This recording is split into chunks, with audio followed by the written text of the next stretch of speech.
హన్మకొండలో Congress BRS నేతల మధ్య మాటల యుద్ధం సాగుతోంది. నయీం నగర్ బ్రిడ్జ్ నిర్మాణంపై క్రెడిట్ ఫైట్ నడుస్తోంది. బ్రిడ్జిని మేమే నిర్మించామంటూ పరస్పర ఆరోపణలు చేసుకుంటున్నారు ఇరు పార్టీల నేతలు. కేటీఆర్ బహిరంగ చర్చకు రావాలంటూ నిన్న సవాల్ చేసిన కాంగ్రెస్ ఎమ్మెల్యే నాయిని చీరా గాజులు మంగళ హారతులతో వచ్చారు. ఇక బీఆర్ఎస్ నేతలు ఎవరూ రెస్పాండ్ కాకపోవడంతో వెళ్లిపోయారు ఎమ్మెల్యే నాయిని. నేటి ఉదయం 11 గంటలకు నయీం నగర్ బ్రిడ్జి వద్దకు రానున్నారు మాజీ ఎమ్మెల్యే దాసం విజయభాస్కర్. బీఆర్ఎస్ హయాంలో నయీం నగర్ నాలా విస్తరణ కోసం తాను ఏం చేశానో చూపిస్తానన్నారు దాస్యం. దీంతో హన్మకొండలో టెన్షన్ వాతావరణం నెలకొంది.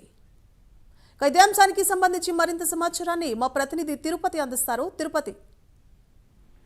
సువర్ణ, హన్మకొండలో బీఆర్ఎస్ నేతల మధ్య కాంగ్రెస్ నేతల మధ్య మాటల యుద్ధం కొనసాగుతుంది. నయీం నగర్ బ్రిడ్జి నిర్మాణంపై మేమే నిర్మించామంటూ ఎవరికి వారే పరస్పర విమర్శలు చేస్తున్నటువంటి నేపథ్యంలోనే పొలిటికల్ హీటు పెట్టినటువంటి పరిస్థితి కనబడుతుంది.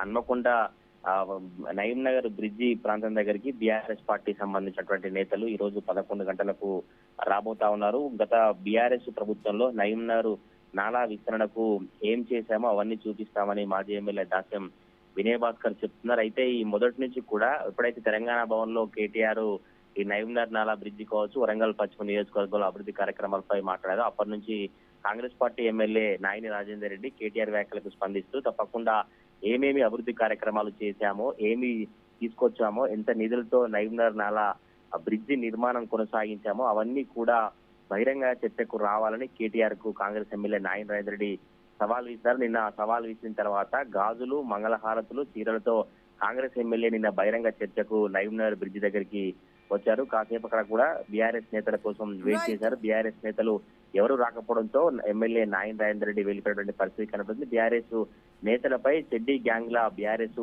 నేతలు మారారంటూ నాయిని ఆరోపణలు చేశారు. అయితే ఈ ఆరోపణలకు సంబంధించుకోవచ్చు ఇది బ్రిడ్జి ఎవరు నిర్మించినటువంటి సవాళ్ళ పర్వం అయితే కొనసాగుతుంది. మరి కాసేపట్లోనే నయీం నగర్ బ్రిడ్జి దగ్గరికి మాజీ ఎమ్మెల్యే బీఆర్ఎస్ పార్టీ హన్మకొండ జిల్లా అధ్యక్షులు దాస్యం విజయభాస్కర్ రాబోతున్నారు. అసలు కాంగ్రెస్ పార్టీ సంబంధించిన తీరు కావచ్చు, అభివృద్ధి కార్యక్రమాలపై దాస్యం విజయభాస్కర్ ఏం మాట్లాడతారు?